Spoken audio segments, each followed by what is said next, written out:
एक ट्रिक जो आपको इसकी बताऊंगा कि ये पक गया है या नहीं, तैयार है या नहीं, ये होती है वो डाल देंगे हम लोग छोटे वाले 4 चम्मच।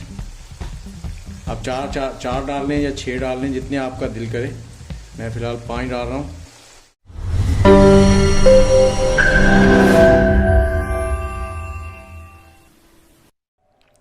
जी अस्सलाम वालेकुम। आज हम लोग बना रहे हैं होटल वाली ग्रेवी, जो कि एक बार बनाई जाती है और हर खाने में इस्तेमाल होती है। जिसके लिए हमें जो चीज़ें चाहिए उसमें कुछ चीज़ें नॉर्मल इस्तेमाल की जाती हैं, तो बाकी की क्लीनिंग जब खाना बनाया जाता है तो तब की जाती है। तो इसमें हमारे पास हैं जी 1.5 किलो प्याज हैं, उनको हमने छील लिया है। और उसके बाद टमाटर हैं, इनको हमने अच्छे से वॉश कर लिया है, ये 2 किलो हैं।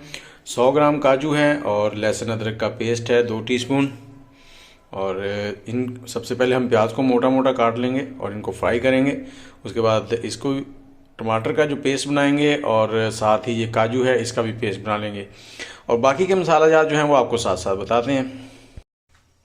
जी एक कढ़ाई में हमने तकरीबन 250 ग्राम ऑयल लिया है और प्याज हमने इस तरह से मोटे मोटे से काट लिए, ताकि ये ज़्यादा बारीक होते तो ये जल जाएंगे जब हम फ्राई करेंगे। इनको हमने फ्राई कर लेना और गोल्डन ब्राउन नहीं करना, नॉर्मल सा करना है।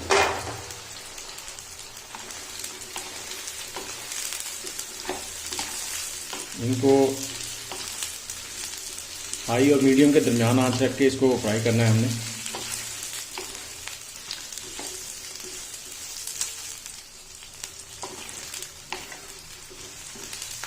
दस मिनट लगे मुझे, और ये देखिए प्याज थोड़े से ब्राउन होना शुरू हो गए।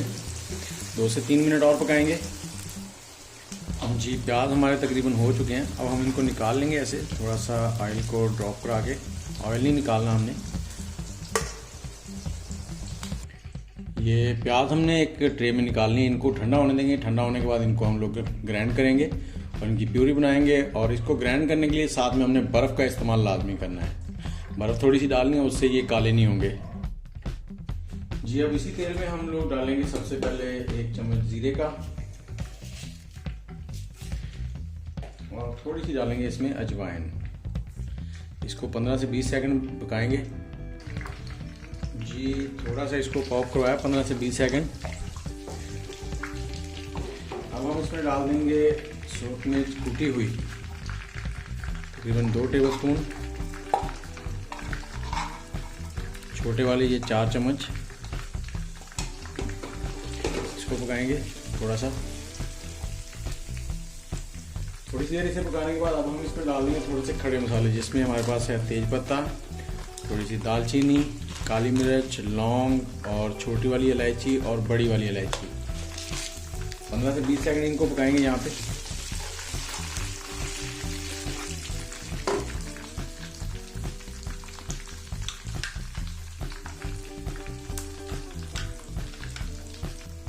पंद्रह से 20 सेकंड इनको पकाने के बाद इसमें हम लोग डाल देंगे अदरक लहसुन का पेस्ट, जिसमें हमारे पास 2 खाने वाले चम्मच अदरक लहसुन के पेस्ट के हैं। इसे हम थोड़ी सी देर पकाएंगे। इतना पकाना है कि ये कच्चा भी ना रहे और जले भी ना। और साथ ही हम इसमें थोड़ा सा पानी डाल देंगे ताकि मसाले जले ना, ये भी एक ट्रिक है। और अब हम इसमें साथ में शामिल करेंगे दूसरे जो मसाले हैं हमारे पास। 2 छोटे चम्मच मैं हल्दी के डाल रहा हूँ, हल्दी पाउडर। और उसके बाद इसमें डाल देंगे सूरख मिर्च पिसी हुई, लाल वाली जो देगी होती है वो डाल देंगे हम लोग छोटे वाले 4 चम्मच। अब चार डाल लें या 6 डाल लें, जितने आपका दिल करे। मैं फ़िलहाल 5 डाल रहा हूँ। और छोटे वाले 2 चम्मच इसमें गरम मसाला पिसा हुआ डाल देंगे। और धनिया पाउडर छोटे वाले 4 चम्मच डाल देंगे इसमें।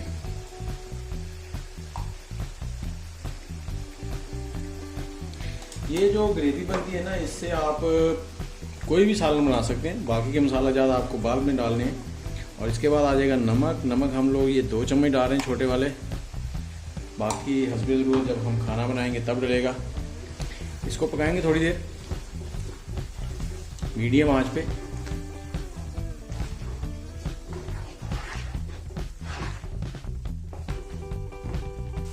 और अब हम इसमें डालेंगे हमारे जो टमाटर की प्यूरी थी, वो मैंने इसको पेस्ट बना लिया था, ये देखिए ग्राइंडर से। अब ये डाल देंगे क्योंकि ये कच्ची है। इसको सबसे पहले पकाएंगे।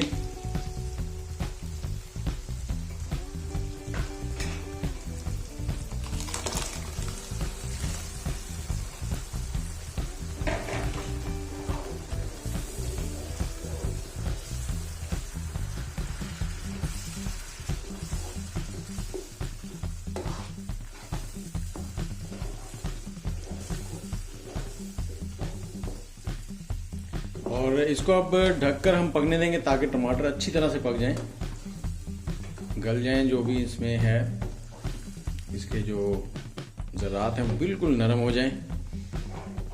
ये ग्रेवी जो है ये होटलों पे बनाई जाती है इस तरह से, और हर सालन में डाली जाती है। हम लोग जब भी होटल पे जाते हैं, हम देखते हैं कि 15 से 20 मिनट के अंदर कोई भी खाना बन के आ जाता है। तो उसका राज यही है कि ये ग्रेवी बना के रखी होती है, सुबह इसको बना लेते हैं और शाम तक इस्तेमाल करते हैं। हम लोग ये ग्रेवी 10 से 12 दिन इस्तेमाल कर सकते हैं। जितनी हमने बनाई है, ये 10 से 12 दिन का खाना हमारा घर का आराम से बनता रहेगा इससे।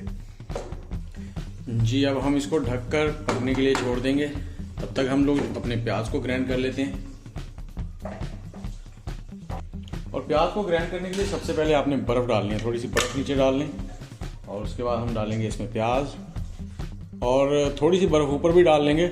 इससे ये फ़ायदा होगा कि प्याज हमारे जो हैं वो काले नहीं होंगे। ये देखिए हमारी प्याज की प्यूरी बन गई है, देखिए किस तरह बिल्कुल सफ़ेद है। बिल्कुल प्याज की जो प्यूरी है वो बिल्कुल तैयार हो चुकी है।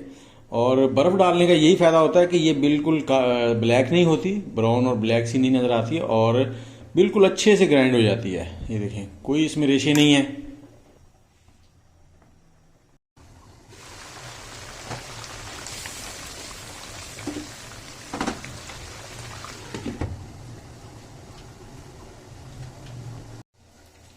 जी, तकरीबन 15 मिनट हो गए हैं टमाटरों को पकते हुए ऐसे करके, और खुशबू अच्छी सी आनी शुरू हो गई है।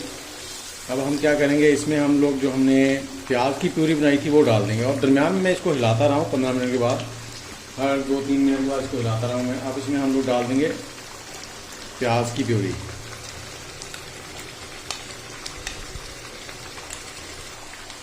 जी, इसे मिक्स कर देंगे अच्छे से।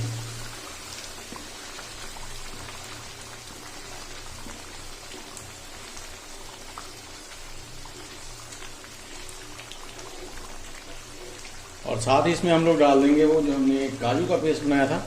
हमने 100 ग्राम काजू लिए थे।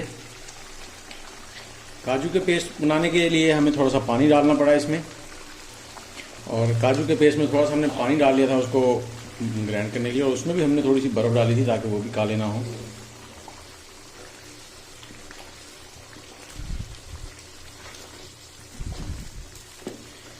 इन सबको अच्छे से मिक्स करेंगे और पकाएंगे। और एक ट्रिक जो आपको इसकी बताऊंगा कि ये पक गया है या नहीं, तैयार है या नहीं, तो वो आपने मिस नहीं करनी। और दूसरा, इसको ढक के पकाना है। अगर आप खुला छोड़ेंगे तो इसमें बबल बन रहे हैं और ये उभरेंगे और आपका किचन ख़राब होगा, आपके कपड़े ख़राब होंगे। तो इस चीज़ से आपने बचना है। इसको ढक के मीडियम आंच पे पकाना है आपने। और ये काम जिस दिन भी आपने करना है बिल्कुल फ्री होकर करें, क्योंकि इसमें थोड़ा सा टाइम लगता है। इस प्यूरी को आपने, जो हमारी ग्रेवी बन रही है, इसको साथ साथ हिलाते रहना, क्योंकि जब हम प्याज ग्राइंड करके इसमें डाल देते हैं तो ये नीचे लगना शुरू हो जाती है। थोड़ा सा मुश्किल है क्योंकि ये बबल उठ रहे हैं, कपड़े तो ख़राब होने के चांसेस हैं, लेकिन आपने ये एहतियात करनी है, नहीं तो ये नीचे लग जाएगी और सारा मज़ा ख़राब हो जाएगा।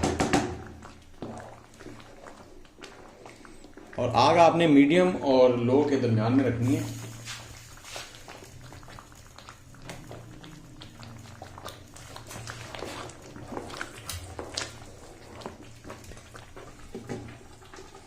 हर 1 से 2 मिनट के बाद इसको हिलाते रहें। जी, ये देखें हमारी ग्रेवी तकरीबन तैयार हो चुकी है। इसे हमने पकाने में 1 घंटा लग गया है, लेकिन 1 घंटे के बदले अब हम जब भी खाना बनाएंगे हमारा खाना आधे से भी कम टाइम में बन जाएगा। देखिए, अब इसमें ऑयल भी थोड़ा सा अलग होना शुरू हो गया है। अब हम इसको उतार लेंगे। इसको आप फ्रीज़र में रख सकते हैं और रोज़ाना के खानों में इस्तेमाल करें, और जो मसाला जात जिस खाने में जिस हिसाब से डालने वो आप डाल सकते हैं। ये हमारी ग्रेवी। और एक चीज़ जो मैं आपको बताना चाहूँगा कि ये तैयार हुई है या नहीं, कैसे देखेंगे। और जैसे आपको लोहे का चम्मच लें, उसको ऐसे घुमाएंगे, ये देखें ये पीछे उतर रही है, ये देखें। तो अगर ये उतर रही है तो तैयार है, अगर ये चिपक रही है, बिल्कुल तय बन रही है, तो फिर तो नहीं ठीक। ये देखें, ज़्यादा नहीं है, ये देखें यहाँ से उतर रही है, वहाँ पे वो थोड़ी बारीक है इसलिए तो ये गिर रही है चमचे।